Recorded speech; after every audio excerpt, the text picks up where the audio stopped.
Hello प्यारे class 10th के बच्चों, साइंस का पेपर बाकी है और साइंस के पेपर की तैयारी के लिए आपको मॉडल पेपर 2025 को करना बहुत जरूरी है। एक आइडिया लगेगा किस तरह से बोर्ड एग्जाम में क्वेश्चन आएंगे। तो आज के इस छोटे से वीडियो में दोस्तों आपका साइंस का पूरा फिजिक्स का टॉपिक मैं कवर करने वाला हूं। तो चलिए दोस्तों हम स्टार्ट करते हैं कहानी। सबसे पहले हम ऑब्जेक्टिव्स की बात करेंगे जो फिजिक्स सेक्शन के हैं। तो चलिए सबसे पहले फर्स्ट क्वेश्चन को पढ़िए आप ध्यान से। फर्स्ट क्वेश्चन में which of the following material is most suitable for making core of electromagnets. दोस्तों इलेक्ट्रोमैग्नेट्स को बनाने के लिए किस मटेरियल का इस्तेमाल होता है?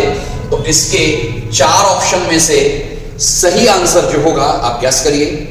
वैसे इसका सही आंसर होगा आयरन। आयरन का इस्तेमाल होगा कोर ऑफ इलेक्ट्रोमैग्नेट्स को बनाने में। अगले क्वेश्चन की ओर चलते हैं। The device used to convert electrical energy into mechanical energy. Electrical को मैकेनिकल में कन्वर्ट करने का डिवाइस कौन सा होगा? तो ऑब्वियसली इनमें जो सही ऑप्शन है वो है मोटर, जो इलेक्ट्रिकल को मैकेनिकल में कन्वर्ट करेगा। अगर हमसे मैकेनिकल को इलेक्ट्रिकल में कन्वर्ट करने को कहें तो जनरेटर सही होना चाहिए, बस यहां इलेक्ट्रिकल को मैकेनिकल में कहा इसलिए motor is the right option. Okay, अगले क्वेश्चन की तरफ चलते हैं हम लोग दोस्तों। The refractive index of medium depends on. ये जो क्वेश्चन है थोड़ा सा कंफ्यूजिंग इसलिए है क्योंकि इसके दो ऑप्शंस सही हैं। किसी भी मटेरियल का रिफ्रैक्टिव इंडेक्स दोस्तों वेवलेंथ पर डिपेंड करता है और डेंसिटी पर भी डिपेंड करता है। तो उसके दो ऑप्शन सही हैं, लेकिन फिर भी इन दोनों में से ज्यादा सही आंसर कौन सा होगा? तो density of medium is the most appropriate answer. ये क्वेश्चन में रिपीट कर रहा हूं, इसमें ए और बी दोनों ऑप्शन सही माने जाएंगे। सी गलत है और डी भी गलत है। सही ऑप्शन ए और बी हो सकते हैं, पर इन दोनों में ज्यादा बेटर डेंसिटी माना जाएगा। ओके, अगर अगले क्वेश्चन की ओर बढ़े दोस्तों हम लोग। Fill in the blank. Fill in the blank की बात कर रहे हैं दोस्तों। अब फिल इन द ब्लैंक में अगर हम ध्यान दें तो सबसे पहले हमें यहां पर जो according to the right hand thumb rule, दोस्तों according to right hand thumb rule, right hand thumb rule आप सभी ने पढ़ा हुआ है दोस्तों। Right hand thumb rule, current, ये करंट कैरिंग वायर है, थंब को करंट कैरिंग वायर करंट की डायरेक्शन में रखना और कर्ल फिंगर्स हमें बताती हैं मैग्नेटिक फील्ड का डायरेक्शन। तो ध्यान से पढ़िए क्या कहा है दोस्तों आपको इन्होंने। According to the right hand thumb rule, if thumb points in the direction of current then finger curl in the direction of magnetic field या मैग्नेटिक फील्ड लाइंस। सही आंसर आएगा magnetic field lines. Okay, second की बात कर लें। The part of eye that provide colour is.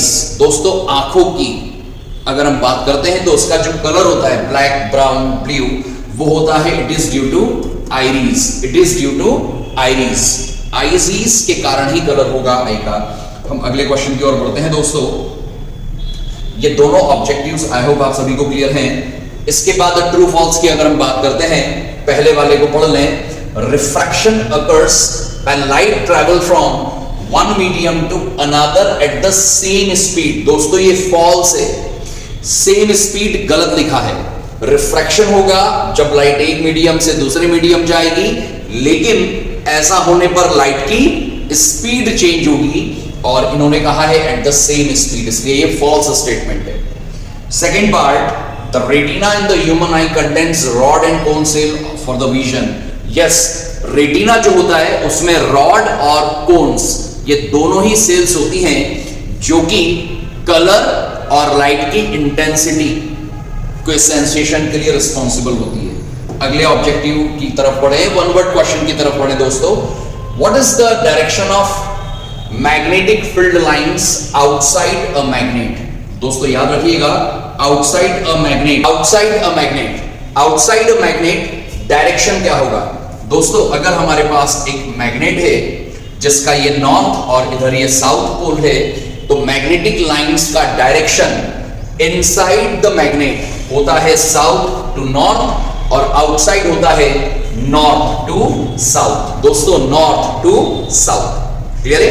तो outside बोले तो नॉर्थ टू साउथ, इनसाइड पूछे तो साउथ टू नॉर्थ। अगला, which lens is used to correct myopia? दोस्तों मायोपिया, हाइपरमेट्रोपिया दोनों बहुत अच्छे से करके जाइएगा, दोनों क्वेश्चन बड़े इंपॉर्टेंट है। मायोपिया का करेक्टिंग लेंस कौन सा है? तो कॉनकेव लेंस। दोस्तों यहां पर करेक्ट आंसर कौन सा होगा? कॉनकेव लेंस, जो मायोपिया में करेक्टिंग लेंस होगा। आगे की ओर बढ़े दोस्तों हम लोग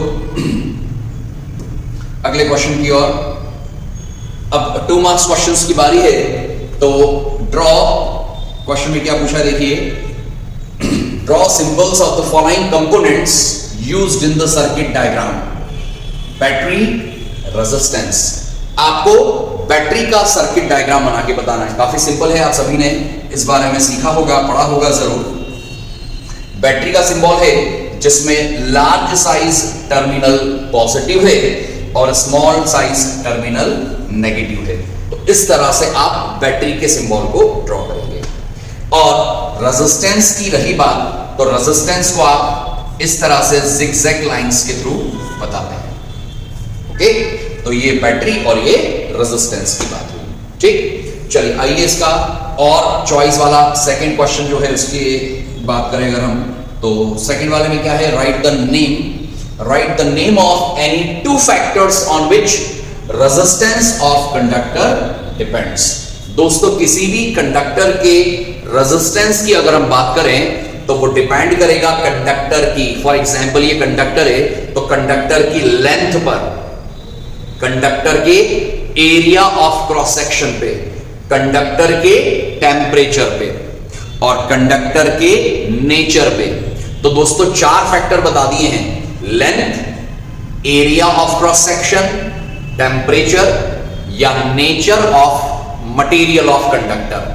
nature of material of conductor, आप किसी भी 2 फैक्टर को लिख सकते हैं। हम बात करें अगले क्वेश्चन की, explain why stars appears to twinkle. It is due to atmospheric refraction. बस आपको इतना लिखना है, twinkling effect of a star is due to atmospheric refraction. दोस्तों एटमॉस्फेरिक रिफ्रैक्शन के कारण स्टार्स में ट्विंकलिंग इफेक्ट होगा। और वाला क्वेश्चन है, why does the sky appears blue.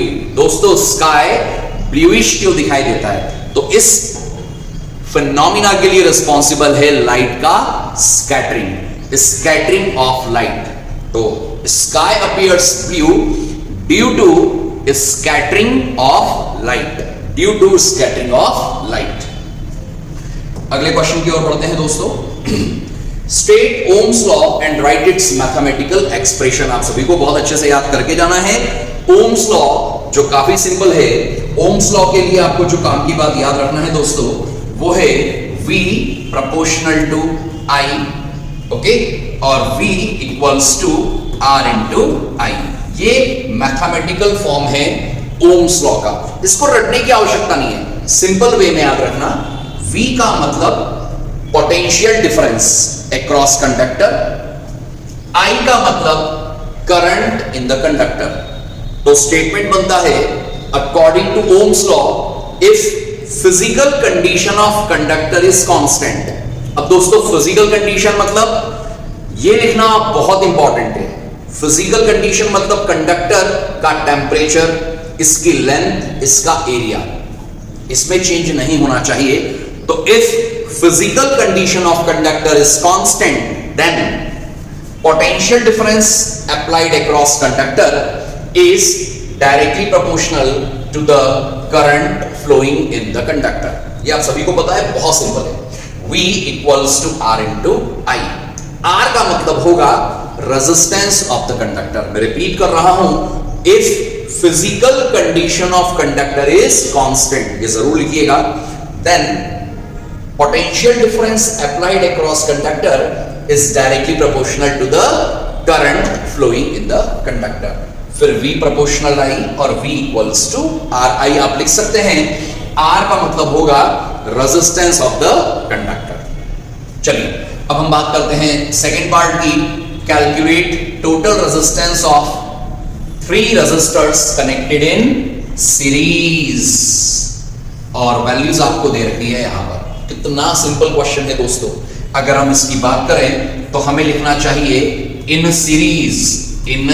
Series are होता है R1 plus R2 plus R3।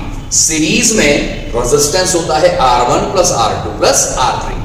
R1 की वैल्यू 2 दे रखी है, R2 की वैल्यू 3 और R3 की वैल्यू 5। तो हमारा आंसर आ रहा है 10 ओम। 10 ओम। तो ये एक सिंपल सा क्वेश्चन था दोस्तों। हम बात करते हैं अगले क्वेश्चन की और बात करते हैं हम लोग 2 मार्क्स की बात करें। Define refractive index. What is the refractive index of water? What is refractive index? Light chapter में आपने पढ़ा है। रिफ्रैक्टिव इंडेक्स को डिफाइन करने का जो सही तरीका है म्यू से बताते हैं दोस्तों। म्यू सिंबल है। सी का मतलब है speed of light in vacuum, speed of light in vacuum, और वी का मतलब है speed of light in medium.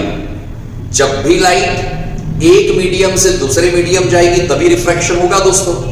Medium का जो रिफ्रैक्टिव इंडेक्स है उसकी डेफिनेशन याद करने का ये सिंपल तरीका है। फॉर्मूला याद रखिए, mu equals to C by V. मतलब refractive index is the ratio of speed of light in vacuum, speed of light in vacuum to the speed of light in medium, to the speed of light in medium. और water के refractive index की value होती है 1.33, जिसे आप 4/3 भी लिख सकते हैं। कितना लिख सकते हैं दोस्तों? 4/3। ठीक। अगला चॉइस वाला क्वेश्चन, कॉन्वेक्स लेंस का दिया है, फोकल लेंथ दी है 25 सेंटीमीटर, पावर क्या है और लेंस कन्वर्जिंग है या डाइवर्जिंग। अगेन एक आसान क्वेश्चन पूछा है दोस्तों, पावर पूछी है।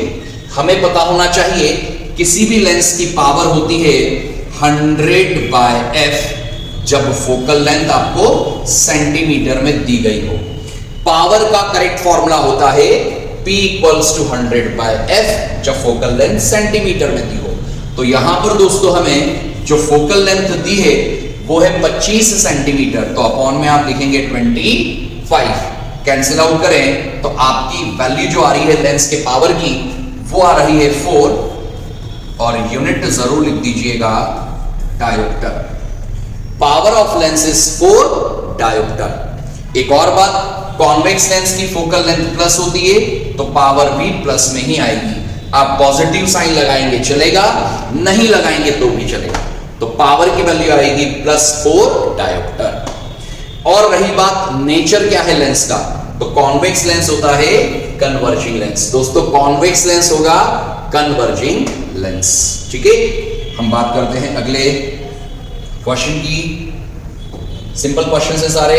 अब 3 मार्क क्वेश्चन स्टार्ट हुए दोस्तों। पढ़िए question, right the characteristic feature of magnetic field lines and draw sketch diagram. Magnetic field lines की प्रॉपर्टीज और उसको ड्रॉ करना काफी सिंपल है दोस्तों। मैग्नेटिक फील्ड लाइंस,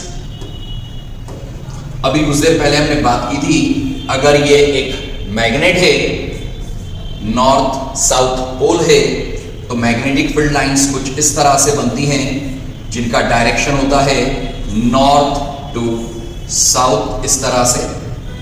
तो प्रॉपर्टी में हम ये लिख सकते हैं मैग्नेटिक फील्ड लाइंस का जो डायरेक्शन है outside the magnet north to south और inside the magnet south to north. पहली बात, ये डायग्राम आप सभी को बहुत अच्छे से क्लियर हो चुका है। डायरेक्शन का विशेष तौर पर ध्यान रखिएगा। डायग्राम ये ड्रॉ कर लीजिएगा। Property number 1, direction of magnetic field lines is from north to south outside the magnet and south to north inside the magnet. दूसरी प्रॉपर्टी आप लिख सकते हैं magnetic field lines never intersect each other. दोस्तों ये आपस में कभी इंटरसेक्ट नहीं करेंगी। अगली प्रॉपर्टी आप लिख सकते हैं, they are close loop, they are close loop, मतलब ये नॉर्थ से साउथ और फिर साउथ से नॉर्थ आकर क्लोज लूप बना लेती है। ठीक है, और भी प्रॉपर्टीज है बट यहां इतनी प्रॉपर्टियां काफी है। एक और प्रॉपर्टी लिख सकते हैं कि यूनिफॉर्म मैग्नेटिक फील्ड में, यूनिफॉर्म मैग्नेटिक फील्ड में ये पैरेलल लाइंस होगी। In uniform magnetic field they are parallel to each other, they are parallel to each other. आप ये भी लिख सकते हैं कि in strong magnetic field they are very close, अगर स्ट्रॉन्ग मैग्नेटिक फील्ड है तो ये काफी नजदीक होगी।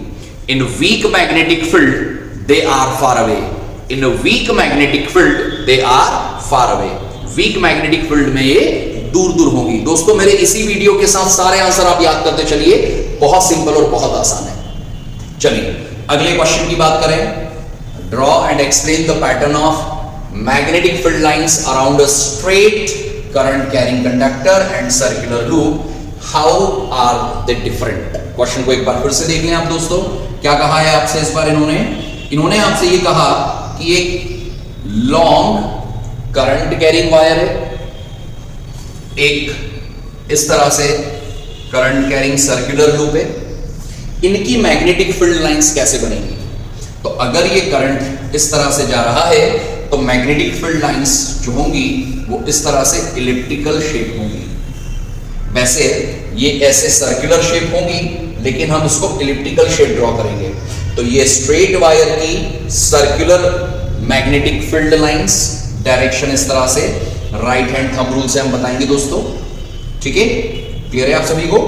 और सर्कुलर लूप में करंट इस तरह से मान लीजिए जा रहा है, तो यहां पर भी हम राइट हैंड थंब रूल का इस्तेमाल करें तो यहां पर भी सर्कुलर शेप बनेगी मैग्नेटिक लाइंस, यहां पर भी सर्कुलर शेप बनेगी और यहां पर भी इस तरह से आप सर्कुलर शेप बनाएंगे।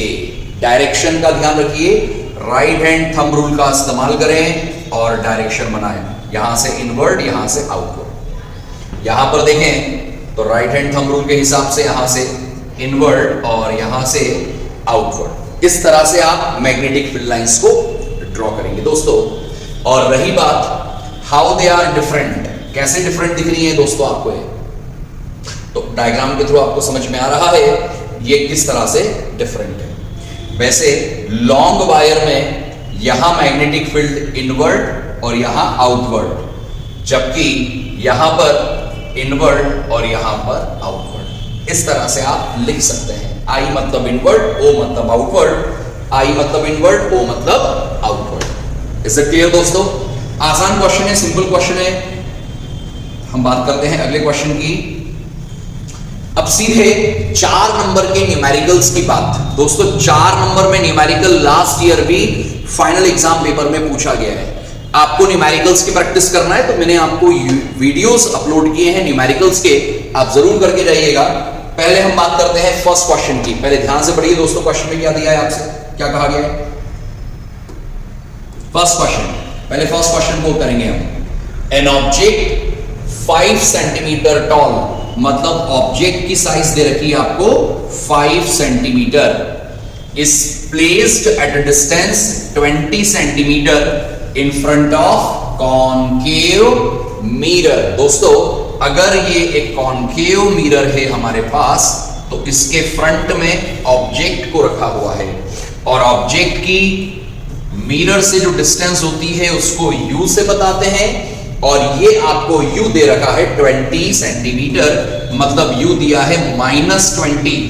साइन का ध्यान रखिए दोस्तों, हमेशा लेफ्ट साइड की डिस्टेंस नेगेटिव होती है तो u की वैल्यू होगी -20। फोकल लेंथ f दिया है 10 सेंटीमीटर। अब कॉनकेव मिरर की फोकल लेंथ हमेशा नेगेटिव होती है। ये ट्रिक मैंने पहले भी बताई, आप ध्यान रखिए। कॉनकेव, अगर कॉनकेव नाम आए, मिरर हो या लेंस, फोकल लेंथ माइनस में लेना है। यही गलती करते हैं दोस्तों बच्चे, साइन माइनस नहीं लेते हैं, साइन माइनस लेना पड़ेगा। Find position of image, v निकालिए और साइज ऑफ इमेज i भी निकालिए, इमेज की साइज भी निकालिए। क्या आप सभी को क्लियर है? इत्मीनान से क्वेश्चन को एक बार पुनः पढ़ें, इस डायग्राम को देखकर ये चीजें समझें। एग्जाम में भी आप ये ड्रॉ कर ये जरूर लिखिएगा। इसके बाद रही बात v कैसे निकालें, तो ये तो काफी सिंपल सा क्वेश्चन हुआ दोस्तों।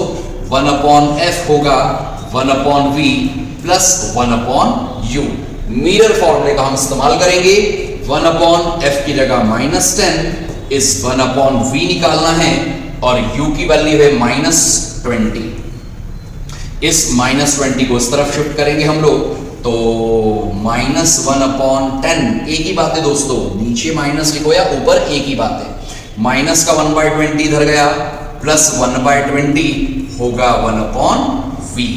ओके, अब अगर हम इन दोनों का एलसीएम ले लें, 20 - 2 + 1, काफी सिंपल कैलकुलेशन है।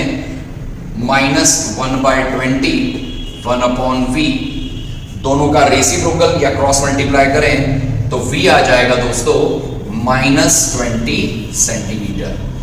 तो v आ गया हमारे पास -20 सेंटीमीटर। आप एक बार फिर से स्टेप बाय स्टेप सॉल्यूशन को देख सकते हैं, सीख सकते हैं। इसके बाद अब हमसे कहा find size of image. Size of image कैसे निकालें? साइज ऑफ इमेज निकालना है दोस्तों, तो इसके लिए साइज ऑफ इमेज को निकालने के लिए काम करते हैं दोस्तों हम लोग। साइज ऑफ इमेज को निकालने के लिए हम एक काम करते हैं, मैग्निफिकेशन का फॉर्मूला यूज करते हैं। किसका फॉर्मूला दोस्तों? मैग्निफिकेशन। m का फॉर्मूला I/O, जो मिरर के लिए होता है -v/u। याद रखिए, मैग्निफिकेशन का formula I/O, length of image, length of object होगा -I/v/u। इमेज की लेंथ हमें निकालना है, ऑब्जेक्ट की साइज हमें दी है 5 सेंटीमीटर। एक बात याद रखिए, ऑब्जेक्ट हमेशा ऊपर होता है, इसीलिए प्लस में लेंथ लेते हैं। O हमें दिया है +5 माइनस v। दोस्तों v की वैल्यू अभी अभी आपने कितनी निकाली? -20 और अपॉन u की वैल्यू आपको कितनी दी है दोस्तों? -20। साइन का ध्यान रखिए, माइनस तो फॉर्मूले में आ रहा है, v है माइनस, u भी माइनस, आपस में -20 कैंसिल। तो i की जो वैल्यू है क्रॉस मल्टीप्लाई करेंगे तो -5 सेंटीमीटर। मतलब ऑब्जेक्ट और इमेज सेम साइज के होना भी चाहिए। पता है क्यों? आप ध्यान से देखो, फोकल लेंथ है -10, मतलब यहां कहीं है फोकल लेंथ, और ऑब्जेक्ट रखा है 20 मतलब सेंटर ऑफ कर्वेचर। और आपको पता होना चाहिए ऑब्जेक्ट C पर तो सेम साइज इमेज भी C पर। इसीलिए दोस्तों v की वैल्यू भी -20 आई, क्योंकि जितनी दूर ऑब्जेक्ट उतनी दूर इमेज, और सेम साइज की इमेज आ गई। माइनस साइन बता रहा है इमेज रियल है, इमेज रियल है। अब जिन प्यारे बच्चों ने न्यूमेरिकल्स की प्रैक्टिस नहीं किए, आपको ये टफ लगेगा, पर आप मेरे न्यूमेरिकल्स के वीडियो को एक बार देख लीजिए, आप रियलाइज करेंगे ये बहुत आसान और सिंपल है। तो उम्मीद कर रहा हूं दोस्तों इस पहले वाले न्यूमेरिकल्स में सारी बातें क्लियर है। आप फिर से एक बार इस न्यूमेरिकल के सॉल्यूशन को देख सकते हैं। अब हम बात करते हैं इसके चॉइस वाले दूसरे क्वेश्चन की। आप फिर से एक बार इस क्वेश्चन को पढ़िए, सेकंड वाले को, जो सेकंड वाला क्वेश्चन दिया है सभी ध्यान से पढ़िए। A car is parked 8 metres away from automobiles rear view convex mirror with radius, easy question, radius 6 metres, radius 6 metres मतलब फोकल लेंथ होगी r/2 मतलब 3 मीटर। ठीक, फोकल लेंथ है 3 मीटर। कार 8 मीटर, मान लीजिए ये रियर व्यू मिरर है, तो इस मिरर से पीछे 8 मीटर एक कार पार्क की हुई है, मतलब आपको u की वैल्यू दी है -8 मीटर। अब सर माइनस क्यों लिया? दोस्तों याद रखिए, अगर ये कॉन्वेक्स मिरर है तो ऑब्जेक्ट जो होगा उसकी u की वैल्यू हमेशा माइनस में होगी, ऑब्जेक्ट हमेशा लेफ्ट साइड होता है इसलिए। और कॉन्वेक्स की focal length always positive, always positive. Trick याद रखिए, कॉनकेव नेगेटिव, कॉन्वेक्स पॉजिटिव। अब आपसे कहा find position and nature and size of image. आपको पोजीशन निकालना है, v निकालना है, तो फिर से मिरर फॉर्मूला लगाएंगे, 1/f is 1/v plus 1/u, 1/3 1/v निकालना है और u का साइन आप लेंगे माइनस का 1/8।